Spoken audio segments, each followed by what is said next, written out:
Vamos a tratar a partir de este momento de involucrarnos con el informe del femicidio en Uruguay, datos que nos ayudan a dimensionar el problema, experiencia de monitoreo y análisis de datos sobre feminicidios de 2 décadas, 2001-2022, que fuera publicado recientemente por parte de Femicidio Uruguay, y allí se muestra que en las últimas 2 décadas hubo 615 femicidios de mujeres, niñas y adolescentes de más de 11 años.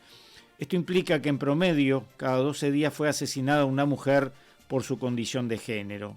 En la amplia mayoría de los casos, estamos hablando de un 81,4%, las mujeres asesinadas tenían una relación de pareja o expareja con su femicida, lo que confirma que los espacios más inseguros para las mujeres son los hogares. Al menos en la cuarta parte de los femicidios consumados en las últimas 2 décadas, el agresor se suicidó o intentó hacerlo. Los femicidios se concentran en Montevideo y Canelones, el área metropolitana, 51,4%. Baja ya muchísimo en Maldonado, 6,1%, y en los departamentos de frontera norte del país como Cerro Largo, 4,7%, Rivera también 4,7% y Tacuarembó 3,9%. Cuando digo que disminuyen, no estoy minimizando las cifras y los guarismos que se registran en cada lugar, ¿no? Simplemente que los datos son contundentes y fuertes en el área metropolitana. El 9,5% de los casos corresponde a niñas y adolescentes de entre 12 y 18 años. El promedio registrado de edad de las víctimas es de 37,5 y casi la mitad de las mujeres eran jóvenes que tenían entre 19 y 39 años cuando fueron asesinadas. Algunos de los datos que surgen de este informe y que vamos a pedirle a Andrea Tuana, trabajadora social, investigadora y docente feminista uruguaya, directora de la Asociación Civil El Paso e integrante también de la Intersocial Feminista, que nos ilustre un poco más, que trate de arrojar un poco de luz sobre tanta oscuridad. Andrea, muy buenos días, gracias por acompañarnos esta mañana. Muy buenos días a ustedes y agradecerles por darle difusión a este informe. Que es más que preocupante, ¿no? Sí, es muy preocupante el tema de los femicidios. Si uno mira las cifras, ¿no?, en esta investigación que hacemos desde 2001 a 2022, mantenemos más o menos, salvo el año pasado que se dio un incremento, un promedio más o menos estable, ¿no? Lo que nos está mostrando de que no hemos logrado como país generar acciones y políticas que realmente reduzcan los casos de femicidios. Esta es una iniciativa que surge de un proyecto Autonomías Colectivas, coordinado por Cristina Prego, trabajadora social y directora del Paso, basado en un trabajo de hace muchos años de Elena Suárez, socióloga, que ella viene registrando, pero no solamente registrando, sino analizando caso a caso para poder realmente dar con los números más cercanos a la realidad. Porque lamentablemente los datos oficiales no nos muestran toda la dimensión del problema, sino que reducen mucho los números. Por eso tenemos tanta diferencia entre los datos oficiales y los datos recabados por las organizaciones sociales. ¿Qué tanta diferencia hay entonces entre unos y otros datos? Bueno, en algunos años la diferencia es bastante significativa, en otros años quizás es de 3-4 casos, pero por ejemplo, en el 2022, en la investigación nuestra registramos 37 casos de femicidios. Las cifras oficiales del 2022 son bastante menos, yo ahora no las tengo exactas, no, claro. pero 20 y algo, ¿no? Claro. En el entorno del 20 y algo. Ahí es importante decir que este estudio analiza los asesinatos o muertes de mujeres por razones de género. Digo asesinatos o muertes porque también se incluyen algunos casos de suicidios de mujeres que están directamente vinculadas con el hecho de violencia de género. Por ejemplo, el suicidio de una mujer a posteriori de una violación que sufrió por parte de 3 efectivos de la Guardia Republicana. O sea, eso también se considera una muerte por razones de género. Claro. Sí, más allá de las diferencias en las cifras, cada caso es un problema que tiene nuestra sociedad y nos llama mucho la atención a todos quienes de alguna manera tratamos de seguir el tema de cerca, cómo esas cifras no decrecen, más allá de que se intenta a través de este tipo de informes como los que tú estás compartiendo hoy con nosotros, sensibilizar a la población, ¿no? Sí, exactamente. Yo creo que es muy importante, es un tema difícil, es un tema que a veces las personas les cuesta mirar, les cuesta tomar contacto. También lo que ha sucedido en los últimos tiempos es que a veces se naturaliza un poco, ¿no? Es, bueno, otra muerte más. Exacto. Hoy mataron a otra mujer, ¿no?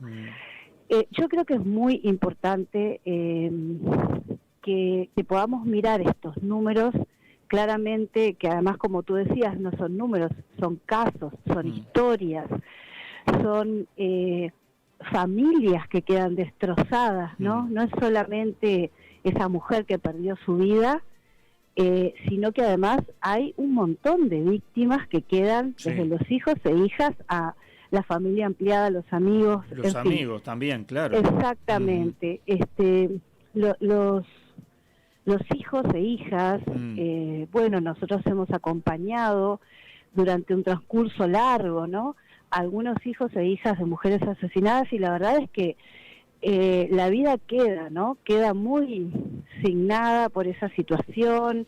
En algunos casos, cuando el femicida no se suicida y está preso, hay pasado el tiempo una presión hacia esos hijos, o más que una presión, un pedido de restituir el vínculo. Imagínense, ¿no?, para esos chiquilines, estar recibiendo de su padre, que mató a su madre, un pedido de visita. O sea, es realmente, bueno, muy, muy, muy duro. Entonces, yo creo que nos tiene que poder hacernos cuestionar qué es lo que está en la base de los femicidios, ¿no? Porque no es que me crucé con un loco o con una persona que estaba mal de la cabeza y tuve la mala suerte de cruzarme con esa persona y entablar una pareja. En realidad, estamos hablando de violencia de género, ¿no?, que es una violencia que está sostenida en los modelos machistas de relacionamiento. Entonces es ahí donde tenemos que empezar a trabajar, en transformar el cotidiano, el día a día de todas las personas, que muchas veces sin darnos cuenta también reproducimos esas prácticas machistas, ¿no? A veces es difícil de vincular algo tan horroroso y tan tremendo con cosas tan cotidianas como, por ejemplo, educar a nuestros hijos e hijas en la igualdad, ¿no? Educar a un varón para que sea empático, para que sepa cuidar a otros, para que pueda expresar sus emociones y sus sentimientos. En fin, es un tema muy grande, que bueno, que lamentablemente tiene estas expresiones. Ahora, uno se tiende a pensar en una línea de pensamiento que puede ser lógica, que para esto es necesario un proceso en la educación que vaya en este sentido. Ahora, también después tomamos contacto con novedades, por decirlo de alguna manera, o con información que en ámbitos académicos, universitarios, también se reproducen, si no casos de violencia, por lo menos de no accesibilidad de las mujeres a los mismos lugares. Y allí también está planteado el tema de la mujer siendo víctima de violencia.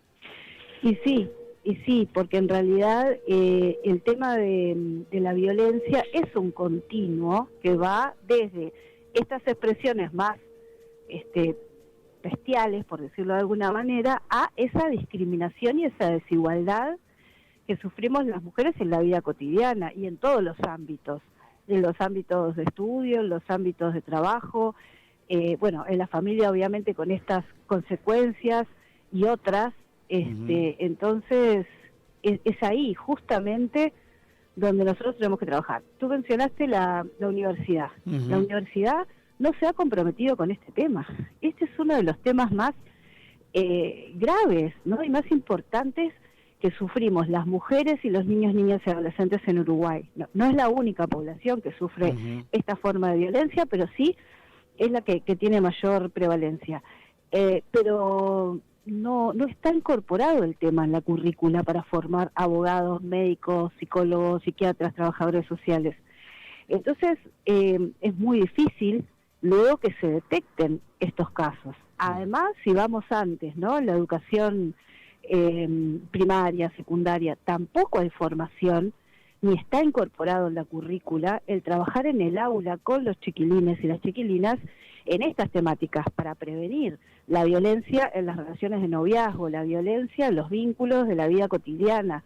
Y bueno, y si no empezamos por ahí, esto se va a seguir, lamentablemente, ¿no? Vamos a seguir teniendo estos números y bueno, y son vidas destrozadas, pero además de estos casos de femicidios, tenemos que ver la cantidad de casos de violencia que no terminan en esa situación extrema, pero que la vida también se hace muy dura, muy difícil y muchas veces se arruina, ¿no? La vida de muchas mujeres por estar viviendo con parejas violentas o en situaciones de acoso, de abuso, etcétera. ¿Y cómo sería entonces la forma de ir cambiando este flagelo que tiene nuestra sociedad? Yo creo que tomar conciencia, hablar, eso sí, en eso sí se ha avanzado mucho, en que los medios de comunicación, no todos, pero sí unos cuantos, colocan este tema. Y para que llevarle a la población una reflexión y una mirada bastante más global y sistémica del problema y no solamente narrar un hecho más truculento, ¿no? Entonces, tomar conciencia, abrir a la opinión pública la conversación y sobre todo incidir en quienes están gobernando, sea del color que sea, que tienen que incorporar este tema, tienen que transversalizarlo en todo el Estado, empezando con fuerza, incorporar la currícula de grado, en las currículas, diríamos, desde preescolar en adelante, ¿no? Sí. Que los chiquilines trabajen todos los años que están en las instituciones educativas, tengan contenidos permanentes sobre estos temas. Eso es muy importante. Y por supuesto, también los pediatras tienen que colaborar cuando atienden a los niños y a las niñas y les hacen seguimientos. Y así podríamos hablar de todas las instituciones estatales, además de impulsar otras políticas, ¿no? Hacia la no discriminación y la igualdad de género. Sí, tú decías, cómo deberían involucrarse los gobernantes, los parlamentarios, pero también tuvimos allí cuando se dio la discusión de lo que se conoció como ley de tenencia compartida, algunos discursos que sinceramente, lo digo a título absolutamente personal, me parecían escandalosos. Bueno, sí, eso también, ¿no? Lo estamos viviendo no solamente en Uruguay, sino en la región, estamos viviendo una especie de contramovimiento, ¿no? En los últimos años, por suerte, se ha avanzado mucho en garantizar derechos, en leyes, ¿no? Que protejan los derechos de las mujeres, que den visibilidad a las violencias, que protejan a los niños también. Y ahí se está dando un contramovimiento que lo que está haciendo es intentar frenar y retroceder en esos derechos ganados. Por ejemplo, durante muchos años era muy difícil que los jueces comprendieran que si tú le ponías una tobillera a un señor porque tenía alto riesgo, no podías habilitar las visitas con sus hijos e hijas, ¿no? Los jueces decían, bueno, es violento con la mujer, pero es un buen padre. No es posible, es una idea que es absolutamente errada. Costó mucho, luego, se logra avanzar, se logra incorporar en la ley de violencia basada en género de 2017 que los niños también tienen que tener medidas cautelares si una mamá denuncia violencia y se le pone una tobillera. Con la ley de corresponsabilidad en la crianza, otra vez volvemos para atrás, porque los grupos de padres, muchos de ellos integrados por personas violentas, hicieron un lobby muy fuerte y lograron sancionar una ley que permite las visitas a pesar de las denuncias y de las medidas cautelares. Entonces realmente eso también es muy preocupante, ¿no? Cuando logramos un avance, aparecen las resistencias y sobre todo las personas que quieren volver a esa vieja sociedad donde los varones dominan a las mujeres, ¿no? Y a sus hijos e hijas. Te comparto dos mensajes antes de ir al cierre a hacer otra consulta. Laura nos escribe por acá y dice: yo lo trabajo, el tema de violencia de género, con sexto de escuela a través del teatro. Es muy emotivo los guiones construidos por ellos mismos sobre este tema. Ese era uno de los mensajes que quería compartirte. El otro nos llega desde España, más concretamente desde el Consulado de Barcelona. Eli, Jorge y Pepe. Dice, ella podrá contar que hemos colaborado en situaciones de mujeres compatriotas. Sí, capaz hay dos cosas. Eli, le mando un abrazo, porque hemos trabajado mucho con Eli, desde Barcelona a España, con situaciones gravísimas. Entre ellas, recordarán la situación de María No Se Va. Realmente Eli fue una pieza clave. No solamente ella, obviamente también todo el equipo del consulado y el mismo cónsul de esa época. Y también quiero felicitar a Laura y decirle que ese es el camino y esa es la esperanza, ¿no? Que tengamos cada vez más personas en distintos lugares trabajando este tema, y también decirle a Laura que ojalá que logremos que las autoridades respalden ese trabajo y lo paguen y formen gente, porque hay mucha gente comprometida haciendo muchas cosas en distintos lugares, en especial en la educación, pero no siempre son reconocidos esos trabajos ni cuentan con el respaldo institucional. Andrea, ya ahora sí para ir finalizando, ayer tuvo lugar un nuevo Día Mundial contra la Trata de Personas. En este caso la consigna es llegar a todas las víctimas de la trata sin dejar a nadie atrás, y se explica allí que no dejar a nadie atrás es no poner fin a la explotación de las víctimas de trata, no apoyar a las víctimas supervivientes una vez liberadas de sus traficantes y dejar a determinados grupos vulnerables ante los traficantes. Esto también está muy vinculado a lo que veníamos hablando. Exactamente, la trata sexual es otra expresión de violencia basada en género que es gravísima también. Allí hay una continuidad de las violencias, ¿no? Las víctimas muchas veces vienen también de historias donde había violencia basada en género o en su familia, o situaciones de abuso. En Uruguay estamos muy lejos, pero muy lejos de poder dar una respuesta la necesaria. Sí hay respuestas, y Mujeres viene desarrollando un servicio de atención hace muchos años. De hecho es en convenio con El Paso. Pero más allá de eso, la respuesta es absolutamente insuficiente para lo que necesita la víctima y para la dimensión del problema. Pero además no llegamos a miles de mujeres que están sumergidas, ¿no? Sumergidas en situaciones de explotación, de trata. Entonces es un tema también de alta complejidad y que requiere muchos más recursos, económicamente hablando, pero también especializados, sea para el abordaje psicológico, social y jurídico, sea para la investigación policial. Es muy importante realmente que la investigación policial llegue a desbaratar las redes de trata que existen y actúan hoy en Uruguay. Andrea Tona, muchísimas gracias por compartir este rato con nosotros, y bueno, nos reencontramos próximamente y seguimos abordando estos temas más allá de las fechas. Muchas gracias a ustedes y siempre a las órdenes.